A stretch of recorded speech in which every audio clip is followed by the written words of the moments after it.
نحمد و نصلی علی رسول الکریم اما بعد اعوذ باللہ من الشیطان الرجیم بسم اللہ الرحمن الرحیم۔ ہر آدمی جنت کا طلبگار ہے، چاہتا ہے مجھے جنت مل جائے۔ نماز پڑھنا ہمارے لیے ہمارا جنت کے لیے ہے، یہ روزے رکھنا ہمارا جنت کے لیے ہے، حج بیت اللہ کرنا ہمارا جنت کے لیے ہے۔ سارے کے سارے کام صبح سے لے کر شام تک جو انسان کر رہا ہوتا ہے، اس میں اللہ کی رضا اور اللہ کی بنائی ہوئی جنت مقصود ہوتی ہے۔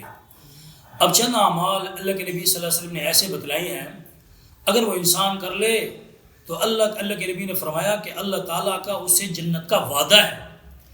اللہ کے نبی صلی اللہ علیہ وسلم نے ارشاد فرمایا، جو آدمی روزانہ 12 رکعت پڑھ لے گا، 12 رکعت، اللہ تعالیٰ اس کا روز جنت میں محل بنائیں گے۔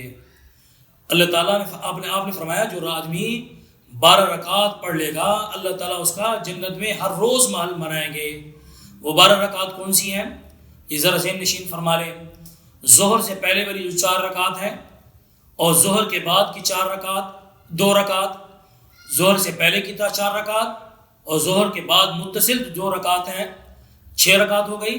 اور اسی طرح فرمایا کہ مغرب کے بعد کی 2 رکعت 8 ہو گئی، عشاء کے متصل بعد کی جو 2 رکعت ہیں 10 ہو گئی، اور اسی طرح فجر سے پہلے کی جو 2 رکعت سنت موقدہ ہیں، یہ پڑھ لے گا، روزانہ پڑھنے پر روزانہ پڑھے گا، اللہ روز جنت میں اس کا محل بنائیں گے۔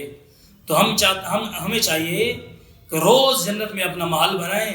یہ 12 رکعت عام طور پر ہماری عادت ہے ویسے پڑھنے کی، اس کو اس نیت سے پڑھیں کہ میں نے فجر کی 2 پڑھ لی تو اللہ نے میرے محل کی بنیادیں ڈال دی، ظہر کی میں نے 6 رکعت پڑھ لی تو اللہ تعالیٰ نے میرے جنت کی محل کی تعمیر شروع کر دی۔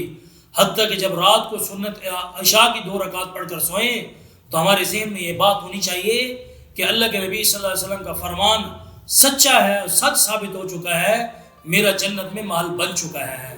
اللہ تعالیٰ عمل کرنے کی توفیق عطا فرمائے۔